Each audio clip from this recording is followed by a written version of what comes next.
a tax breaks for the rich while the poor trying to buy pampers. You can't prepare for the life after with your blood money.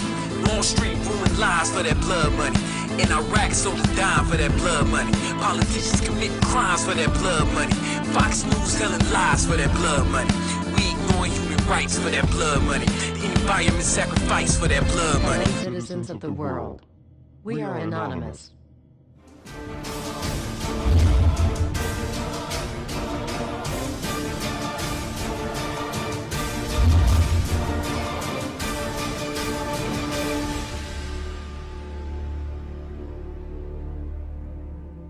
Dear brothers and sisters, now is the time to open your eyes. In a stunning move that has civil libertarians stuttering with disbelief, the U.S. Senate has just passed a bill that effectively ends the Bill of Rights in America. The National Defense Authorization Act is being called the most traitorous act ever witnessed in the Senate, and the language of the bill is cleverly designed to make you think it doesn't apply to Americans. But toward the end of the bill, it essentially says it can apply to Americans if we want it to. Bill summary and status. 112th Congress, 2011 to 2012, S. 1867. Latest title, National Defense Authorization Act 4. This bill, passed late last night in a 93-7 vote, declares the entire USA to be a battleground upon which U.S. military forces can operate with impunity, overriding posse comitatus and granting the military the unchecked power to arrest, detain, interrogate and even assassinate U.S. citizens with impunity. Even Wired magazine was outraged at this bill, reporting, Senate wants the military to lock you up without trial. The detention mandate to use indefinite military detention in terrorism cases isn't limited to foreigners. It's confusing, because two different sections of the bill seem to contradict each other. But in the judgment of the University of Texas Robert Chesney, a nonpartisan authority on military detention, U.S. citizens are included in the grant of detention authority. The passage of this law is nothing less than an outright declaration of war against the American people by the military-connected power elite. If this is signed into law, it will shred the remaining tenets of the Bill of Rights and unleash upon America a total military dictatorship, complete with secret arrests, secret prisons, unlawful interrogations, indefinite detainment without ever being charged with a crime, the torture of Americans and even the legitimate assassination of U.S. citizens right here on American soil. If you have not yet woken up to the reality of the police state we've been warning you about, I hope you realize we are fast running out of time. Once this becomes law, you have no rights whatsoever in America, no due process, no First Amendment speech rights, no right to remain silent, nothing.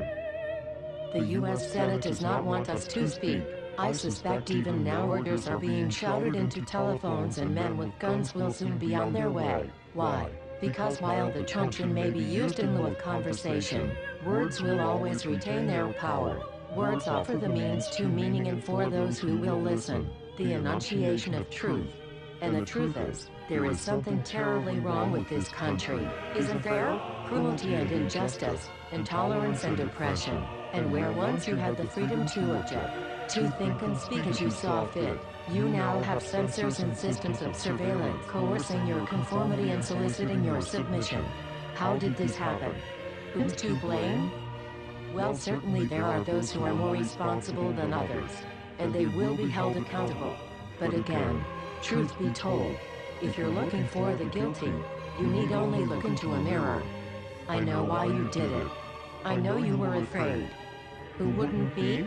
War, terror, disease. There were a myriad of problems which conspired to corrupt your reason and rob you of your common sense. Fear got the best of you, and in your panic, you turned to the now president in command, Barack Obama. He promised you order. He promised you peace. And all he demanded in return was your silent, obedient consent.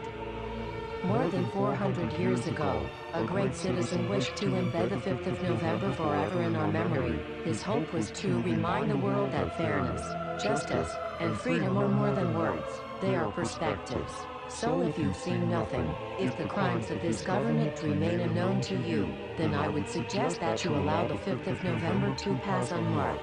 But if you see what I see, if you feel as I feel, and if you would seek as I seek, then I ask you to stand beside one another. 1 year from November 5th, 2011, outside the gates of every courthouse of every city demanding our rights.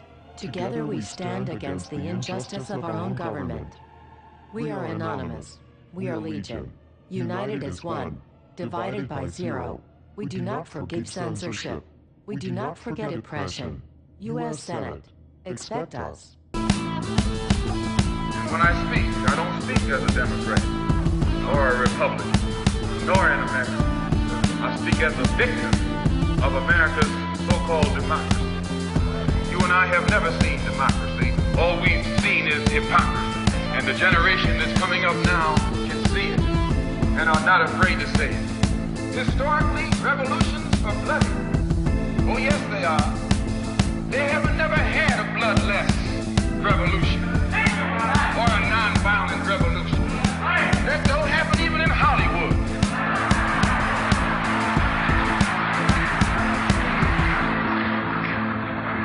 You don't have a revolution in which you love your enemy. And you don't have a revolution in which you are begging the system of exploitation to integrate you into it. Revolutions overturn systems. Revolutions destroy systems. This is why I say it's the ballot or the bullet.